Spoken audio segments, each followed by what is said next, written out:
And hello, everyone, and welcome to this special episode of Cyrus Webb Presents as we're discussing the book Transformation by Dr. Teresa A. Smith, known affectionately as Dr. TAS. If you're following us here on Instagram, you guys know her at Dr. Teresa Smith. We're going to be talking to her today about message 2 of her book.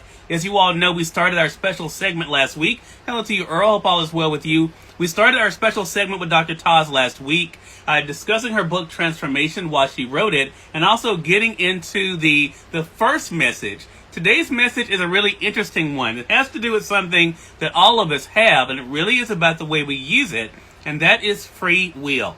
We'll talk to Dr. TAS not only about what she hopes you're able to get away from this message, but also about what she's been able to learn herself. You may remember, if you caught us last week, she said she initially wrote the book Transformation for herself. And so this message has a personal message for her as well. We'll get into that, as well as what she hopes you as a reader are able to take away from it. We're going to be having this 10-part series based on the 10 messages from Dr. TAS's book. And we, of course, want to invite you guys to head over to Amazon.com, get your copy of it either in print or the Kindle edition, and also continue the conversation because, as we talked about last week, transformation is something that is ever evolving and it's something that all of us have to do.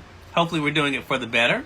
But there are definitely can be negatives to us not taking advantage of the opportunity to be able to grow. Also, make sure you guys, if you're not doing so already, make sure you guys are following Teresa here on Instagram, which is our primary focus for this series, even though you guys may be watching it on other places. On Instagram, you can find her at Dr. Teresa Smith. So make sure you guys do look for her there.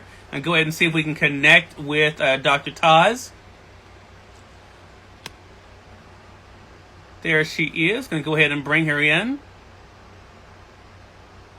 and begin today's segment. If you have not done so already, make sure you guys are following Teresa. Also, if you have any questions or comments, we'll be sharing those throughout the segment as well. Dr. TAS, hello, how are you?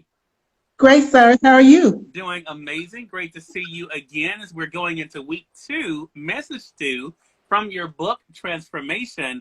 This is an interesting one, Dr. TAS, but before we get into that, I want to give them a quick recap. So for those who may have missed part 1, of course, they can always go back and watch it either on Instagram, Facebook, or on your YouTube channel. But I was just sharing with them, Dr. TAS, that you said this is a very personal book for you. What has it been like for you now that the book is out to be able to share these personal messages with others? You know, Cyrus, I'm still living these messages every day, and it's amazing how you can write something a year or more ago, but it still be so relevant every day of your life. So for me to still be experiencing it, it's a testament to the fact that we are always transforming to be the very best person that we can be. And even for us as writers, we're still in the same transformative process. Yeah.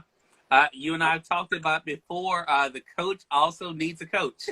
Yes. You know, the teacher needs a teacher. And so we are all learning. And I think that's the beautiful thing about life. Now, last week, Dr. TAS, we did message 1, change is challenging. We addressed that with a biblical example of Samson. This message, though, today is free will. And again, this is an interesting one, I felt like. I'm going to read a bit of this, Dr. TAS, and we're going to talk about it because I think it's interesting the way you kind of go through this. And then we're going to, hello to you, Old School, Ola, I appreciate you for joining us as well. Earl, I see you. I think I waved at you already there. Earl, but this is what you said, though, when it comes to the idea of us and all of us. You say this on page 11, Dr. TAS. Each member of this family exercised free will. You gave an example before that. And made choices from their own standpoint and desires. From this narrative, we can see how decisions can have negative or positive consequences. We have free will to make decisions, but we must be prepared for the results of our behaviors. And I love this message because a lot of times, you know, people say, well, you know what, it's my right to do X, Y, or Z. Hello to you, Ian. Hope all is well with you. Thank you so much for being on with us. It is our right to do something. But even though that may be true, there are consequences, both positive and negative to that. How has the lesson of free will impacted you, Dr. TAS, in your transformation? You know, there's so much that's happening right now, Cyrus, that you don't know about. Okay. And so I'm trying to figure out how I want to respond to that question. Okay. several years ago, well, I'm going to go back further than several years ago. Okay. When I was in college, I was in an organization, and I'll let the organization remain, and it's not a Greek organization for those who may think she's talking Greek. It wasn't a Greek organization. It was a civil rights organization. And for some reason, I was led to resign my position. Mm. And that was a very difficult thing. And sometimes I think about it now and I'm like, why did you make that decision? But it was something that was happening at that time that said, you should stop it. You can't go any further.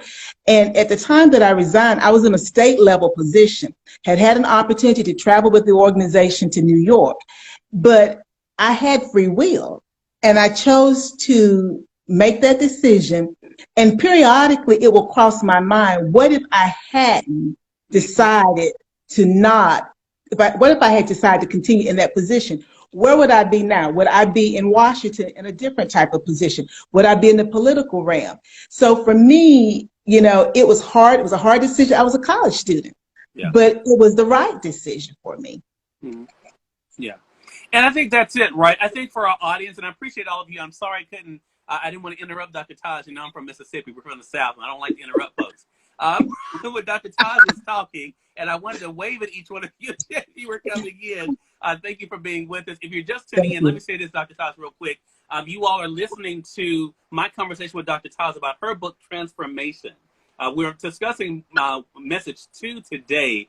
We discussed last week, this is a 10-part series we're doing every Sunday at 5 p.m. Eastern, 4 p.m. Central Time, based on her book. Message 1 was change is challenging. Now we're talking about free will. And she was just giving a great example of her own making a choice, but having to deal with the consequences. Even though you feel like it was the right thing, Dr. TAS, we do still have those what ifs, right? I mean, what if I had done this? Now, I have to say, I have those too, but typically I don't be saying, I am so glad I did not do that, or did I discontinued this or that.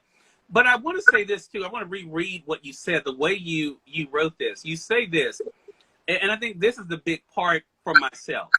The real lesson is for us to ponder how our actions were predetermined in the spiritual realm. Before that, though, you had said from this narrative, we can see how decisions can have negative or positive consequences. What I thought was so powerful about this particular message, Dr. TAS, is it shows the importance of looking before we leap. Yes. That everything in life, just because it may seem like a great opportunity or something really good, while we still have to, count the cost, as it were. What do you want the audience to know about this, and how the decision is something that, yes, they'll have to live with, but also can find a way to benefit from? When I was thinking about today's lesson, Cyrus, I was thinking about perspective, because I talk about the perspective for the different family members, and perspective influences our decisions. Decisions influence our behavior, and then the behavior determines our future. So all of that's talking about whatever your perspective is, however you then allow that to take root inside of you, then the behavior, and then you're walking into that future. It can be good, it can be bad, but you have to then be willing to accept responsibility. And that's the hard part about it, because we automatically think that we make a decision, the outcome is going to be good. But what I think I would like for folks to understand is, even using the example that I used, decisions are made because we're talking about that spiritual realm. It's like we pray and we ask God for something and we don't get it. I learned years ago, it's not always that we don't receive it. It's just that it's been dispatched and we want it right now. Where time, I always call it time and destiny, haven't collided yet. So we try to rush things that perhaps shouldn't be rushed, and we should let them kind of unfold in the way that they're supposed to do. But again, that's the spirituality component of it, and understanding that perhaps it is our free will that we're supposed to exercise, but is it the obligation? And if it is an obligation, should we willingly exercise that obligation? And I think even, when I think about writing this, it's almost like an oxymoron. It's almost like you get tongue-tied in your mind trying to figure this out. Is it my free will or am I obligated to do something? But if I'm obligated, well, do I have free will not to do it?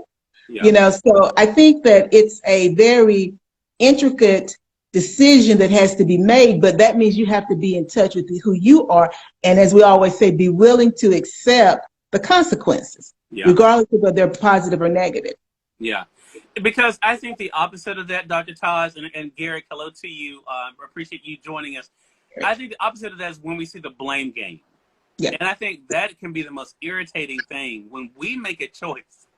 Yeah. But then we get upset and blame somebody else why something else didn't work the way we wanted it to work, even though there was no guarantee that was going to be the best decision anyway, right? Yep. I love the fact, too, that in this particular message, as we're talking again, thinking about for our audience, thinking about transformation. Remember, as Dr. TAS told us in message number 1, change is challenging. It's difficult. It is not going to come easy. We may have things that are within us, things we're used to doing that may not be best for us, and that could be why we're stuck. Or there may be things that we have been afraid to do, and that's what's keeping us from where we want to do. But that ties in perfectly, Dr. TAS, with this second message then. You have the free will to say, either it's too difficult, I'm not going to do it, or I'm going to make the decision that even though it's challenging, even though it's difficult, I'm going to see what the end is going to be if I try this new path.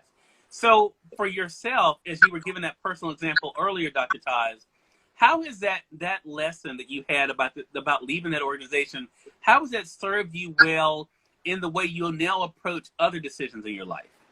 You know, that's an excellent question, Cyrus. It's given me the freedom to make difficult decisions.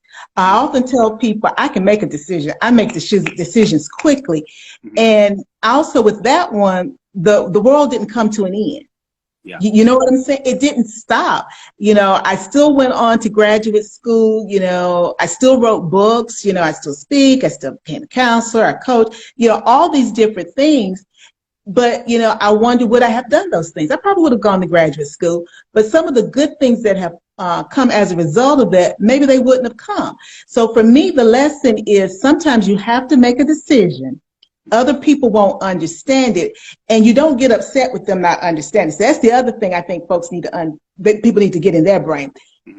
I can't expect you, Cyrus, to understand the way I feel. Yeah. I can't truly expect you to understand my perspective. I can explain it to you, but it's not your lived experiences. So therefore, if I make a decision that's in my best interest, I can't get upset that other folks don't accept it, or they're trying to make me change my mind because they're operating from their experiences. I have to be strong enough to stand my ground and know that what I've done is the best decision at that moment. 10 years from now, I may decide it wasn't, but that's okay. It was the best decision that I can make at that moment in time. And I think that comes with having some successes. And when I say successes, I mean seeing that the world didn't end. Because when you see that the world didn't end, then that builds up your self-esteem. Knowing that you can take a leap and, you know, you may, you know, jump across the canyon and get the other side. You may be hanging on, you know, didn't quite jump right then hit it, but you can still make it. So I think that that's the lesson in all of that for me. Yeah. For those who did not join us last week, again, you can always catch it. If you're joining us on Instagram, you can catch message 1 here on my page. Or if you guys are joining us on Dr. TAS's YouTube channel, you can be able to find it there as well as on Facebook as well. I'm bringing that up because one of the things that there's 3 components to these chapters in the book. There's the message that we just went over, and then there's what Dr. TAS calls the Gleam recap. So that's what we're about to go into now for message 2. And the final part is reflect and connect, which is where you do your work. So we will kind of tie that in at the end. The Gleam recap is found on page 12 for those who have the print edition of Transformation, Dr. TAS's new book. And it says simply this, 6 words: your decisions will determine your future. And those are 6 words, Dr. TAS, but that is so powerful. Your decisions will determine your future. And what I thought about when I was prepping for today's show, I thought about that can go for us personally, professionally, in things that we're trying to do for ourselves and do for others, that the decisions we make the power of the realizing that, though, Dr. TAS, I want to ask you first and then kind of shine it on our audience. Does that sometimes give you pause to think about that your decisions will determine your future? I know you said that you can make a decision quickly, but thinking about the impact and the gravity that could be of those decisions, how much does that give you some pause? Cyrus, it gives me a lot of pause, and I'll be honest. I'm very transparent. Certain decisions I don't make unless I consult God, because I realize I only see the human side of it. I don't see the 360. And, as an educator, as a college administrator, I understand when I make decisions, they impact my faculty.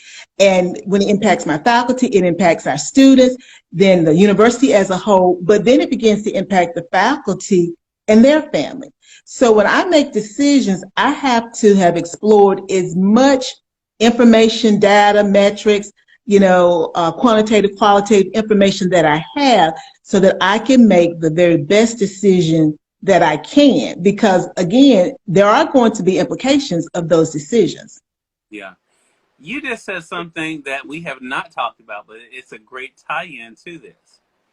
That even though we have free will, there is another aspect to this, Dr. Todd, and that's exactly what you just said. Our decisions impact the lives of others. Yeah. And I think that is something a lot of people don't think about, especially, unfortunately, we see how contentious the world is right now, and how people are so concerned with themselves, right?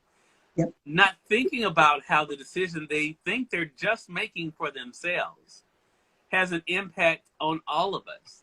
We only have to look at the headlines today to see that, right? Each and every day that people are making decisions that they think are personal, but they have such a bigger impact. What do you want our viewers to remember about that? That even though they may think, oh, this is just about me, how that could be the farthest thing from the truth when it comes to the ripple effect that can come from that decision. Cyrus, I immediately think about one of my favorite movies, and the lesson for me was that everybody's life is connected to someone else, and that's what you're really talking about, because it is a ripple effect. And when you understand that, I'm making a decision in North Carolina. Well, depending upon what that decision is, it's going to hit you in Mississippi. It's going to hit some of our folks who are on with us today, people across the globe, because however it impacts them, then they're going to then influence someone else. So for me, it's always about thinking twice, then stopping, and then thinking 3 or 4 more times, because I have to know that I have made the very best decision that I can make. I'm going to use principle as I'm going to use a principle as an example. Okay. We're back in school and we still have COVID. We've got the Delta variant and we've got others that are coming. It is a very challenging decision as an educator, as school principal, or school administrator, to make the decision when to let kids go home, when to keep them in. We've got all these other things that are happening, so just get rid of all that stuff. But just the mere fact that you have children coming in and you're trying to keep those kids safe, you're trying to keep your teachers safe, you're trying to keep the staff safe, the bus drivers, all of these people safe.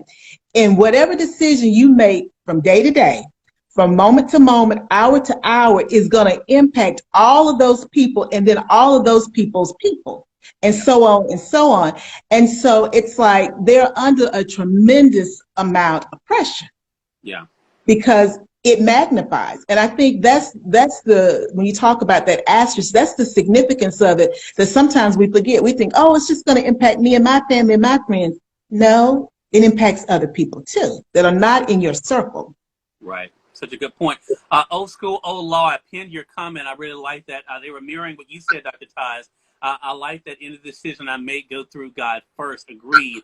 And I said, Prairie Dodgers, hello to you. Cindy, great to see you. Thank you so much for joining us as well. If you all are coming in late, you all are watching my special series this week, as well as going into the next 8 weeks, actually, with Dr. Teresa Smith, Dr. Taz. We're in actually week 2 of a 10-part series based on her book, Transformation. The book's out now, right now, on Amazon, both in print as a Kindle edition. If you guys are on my my Instagram page, if you click the link in my bio, you'll see my Amazon store. You'll notice the book is actually in my store. You can get it from there. We're going to remind you also how you can stay connected with Dr. TAS. So I want to kind of recap briefly before we get into the questions here. And I appreciate you. Hey, Jennifer, glad another Mississippian in the house. Great to see you, Jennifer.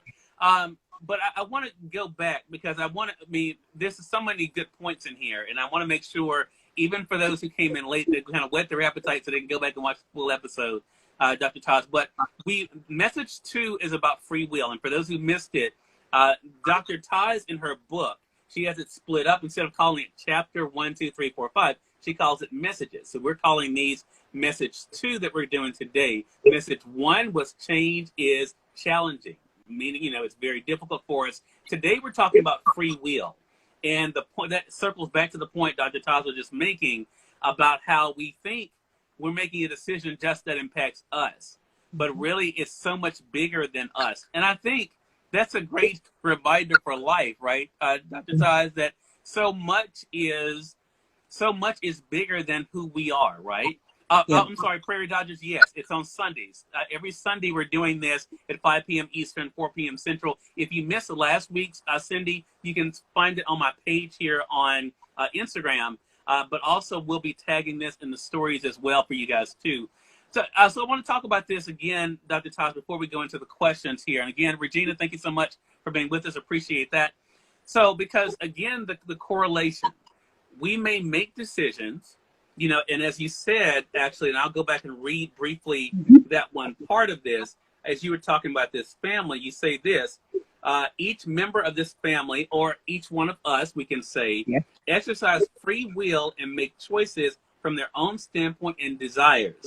From this narrative, we can see how decisions can have negative or positive consequences. We have free will to make decisions, but we must be prepared for the results of our behaviors. And that's what Dr. TAS and I were talking about there, is realizing, yes, you can do this. You can make a decision to do something positive or negative based on how you see it. But no, there are consequences that can come with that can also be positive and negative, for sure. So, Dr. TAS, for yourself, as you're kind of thinking about that in relation to, as we mentioned, the Gleam recap there, what is your overall hope then for people to kind of think about, again, thinking about it in the form of transformation, right? That if they are not where they want to be, what do you want them to know about the impact of free will in getting where they want to be? I think, Cyrus, what I want people to understand is the importance of waiting. Because sometimes we want to rush something and we're out of sync, it's out of our time. It's not our time. Because if you look at the story, that's basically what Rebecca did. God had already said that the youngest son was going to get the inheritance, but she wanted to help God out, and he didn't need any help.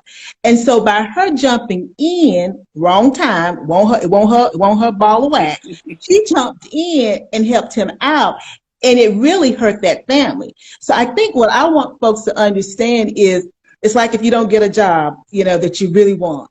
Just because it's not now doesn't mean it's not never, because there are things that have to happen. You have to continue to grow. You still have to have experiences. And once you have those experiences and those growth spurts, whatever it is that needs to occur, then your time will come, but you can't rush it. And because what happened in this story, and that's the same way for us. We rush things, and then sometimes it just doesn't work the way we thought it was going to work. We have more issues. I probably shouldn't use this example, but I'm going to use it. You got something that's not working at your house. You got several repairmen. Well, I really would normally go with the person that's going to cost the most, but he can't come for 2 weeks. So I'm going to go with one of these other people. You go with them. They cost less. They can come right over. They, quote unquote, fix it. And then a week later, it's not working. You call them back. They come back. They can't ever get it fixed. So then you wind up getting the person that you really wanted to wait. You didn't want to wait on because it was going to take too much time. But they're the person that has to come back and fix it. And you spent more money. But Right. if you just waited until their schedule freed up for you, you would have got it fixed the first time and you would have saved money. But I chose to do it the way I wanted to do when I had all of the information. And that's basically what happened with the story. They had the information, but Rebecca chose to do it her way. And then they were in a pickle.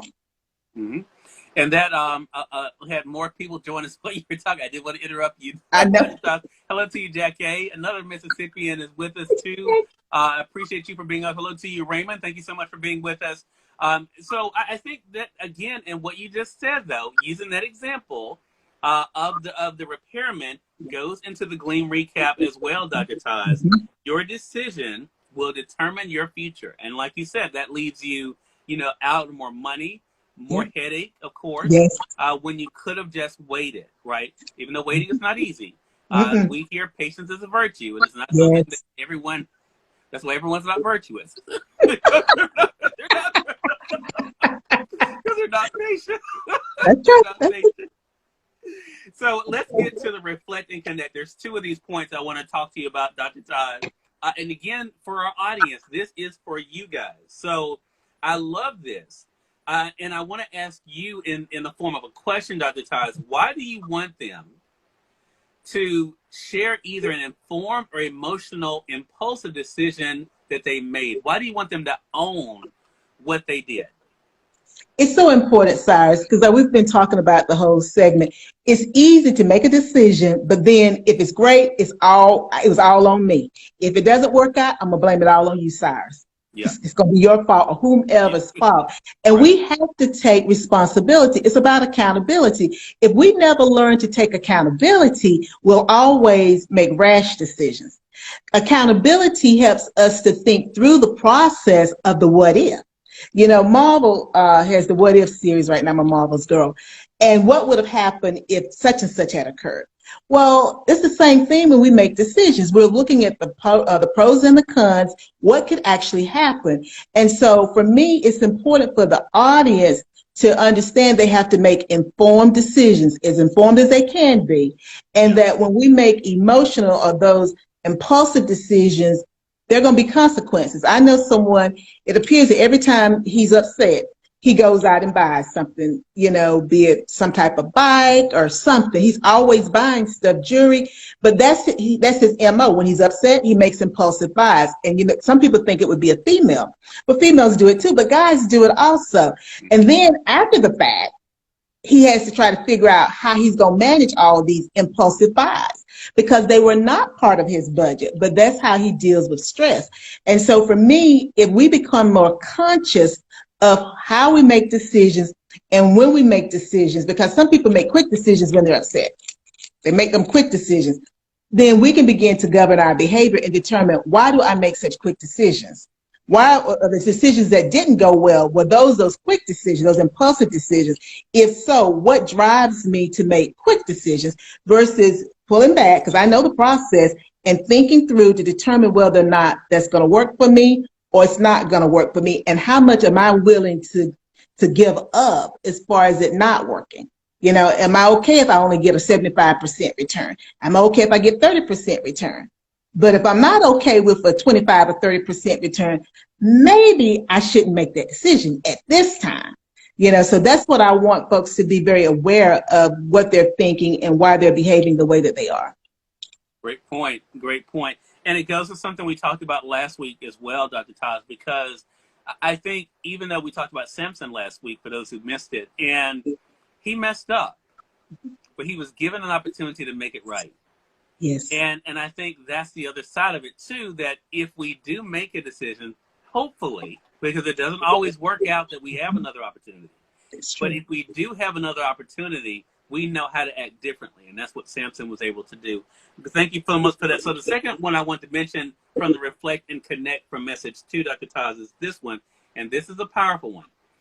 Why do you want them to identify a toxic relationship you chose to remain in? Now, I'm going to close my eyes on this one because, there are a lot of people out there that this is going to apply to. That the reason why they have not been able to move forward, the reason why they have not been able to transform and become who they want to be, is because of the company they keep, Yeah. and who they have chosen, again, free will, to be with. So why is it important, Dr. TAS, for them to identify a toxic relationship that they chose to remain in? Well, you know, we're sometimes quick to identify that it's not a good relationship. But what happens is we refuse, I shouldn't say refuse, sometimes we forget that we're choosing to stay in that relationship. Yes. And that's the part that I want us to understand. Regardless of what it is, there be it professional, personal, whatever, you've got a choice. And if the relationship is not working for you, then you have to decide if you're going to continue to stay in that relationship. And if you are, my thing is, this is where people are probably going to get upset with me, don't complain. Yep. Because once you have made a decision that you're going to stay somewhere, then don't complain, because then that only makes it even more unbearable, because I've made a conscious decision. So if you're in a, you know, and I understand life is difficult, and I do understand because I talk with a lot of people. And so if you're in a situation because that's the best decision for you, given your place in life, your stance, all those different things, I get that. Don't complain about it, because whatever you're thinking, you're putting that out into the universe. And if you're thinking negative, then the situation is going to become even more unbearable. Begin to view that the glass is half full versus half empty, because you've made a conscious decision to stay there. So don't make it even more miserable, because it may be a miserable situation, but your behavior, your thought process is only making it worse. So be aware of that. That's powerful. And it's so true. And it can go for any type of relationship, friendships, even Yep. places we're working, Mm-hmm. quite honestly. And then, of course, the more intimate relationships as well, boyfriend, girlfriend, or marriage. You know, and so I think that is the thing. And I think that, again, goes back to the Glean recap. Yep. Your decisions will determine your future. So if you're deciding to stay somewhere that you know is not good for you, that is also hindering where you say you want to get to, aka transformation, Yes. then that is on you as to why you're still stuck. Dr. TAS, it reminds me of a guest I had come on my show, and I talked to a lot of people, but this guest said something, and this was now 7 years ago, and I still remember it because it's so simple, but it's so powerful. It was going into a new year.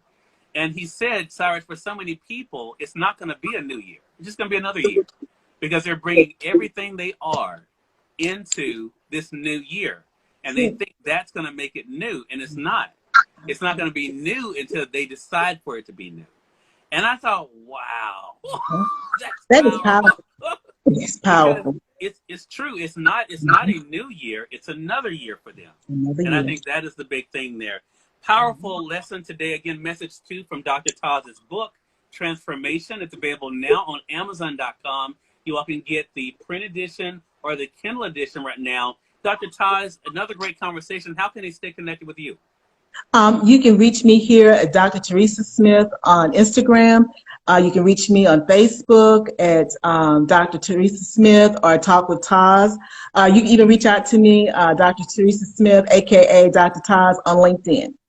All right. So make sure you guys are staying connected with Dr. TAS. We'll be right back here next week for message 3 from her book, Transformation. So make sure you guys join us then. If you did come in late, you missed part of today's conversation, don't worry. You all can be able to find it either on our Instagram page or on Dr. TAS's YouTube channel, or also on Facebook as well. Prairie Dodgers, thank you so much. She said, great conversation. Appreciate that. Hope you guys will join us next week. And Dr. TAS, I will see you next week. All right. Thanks, Cyrus. You're welcome. And we thank you all for tuning into this episode of Cyrus Webb Presents. Until next time, you all make it a great one. Take care.